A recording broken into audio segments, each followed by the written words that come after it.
Hello అండి, welcome to my channel. ఈరోజైతే Sunday కదా, నేను మటను రొయ్యలు రెండు తీసుకున్నాను.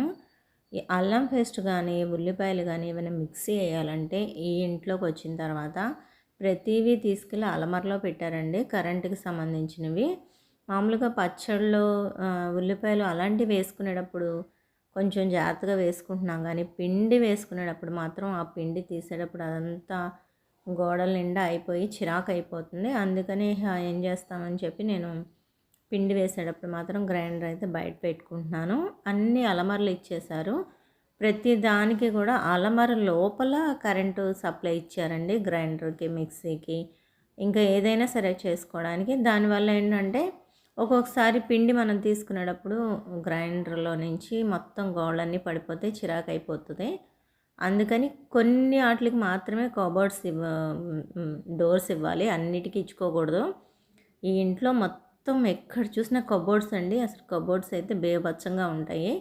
కానీ ఏంటంటే కొన్ని ఉపయోగపడతాయి, కొన్ని ఉపయోగపడవన్నమాట. అందుకనే ఇల్లు కట్టుకునేటప్పుడు ఎప్పుడైనా సరే అవసరానికి మించి కబోర్డ్ డోర్స్ అయితే పెట్టుకోకూడదు.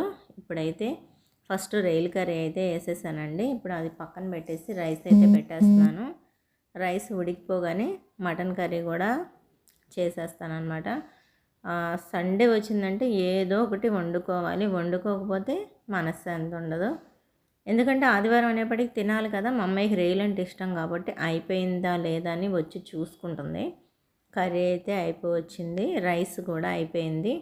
ఇప్పుడు అలాగే ఫుడ్ కూడా వాళ్ళకి పెట్టేశానమాట. సాయంత్రానికి రైలు కర్రీ అది ఉండిపోయింది. ఇప్పుడు మటన్ అయితే అయిపోవచ్చిందండి.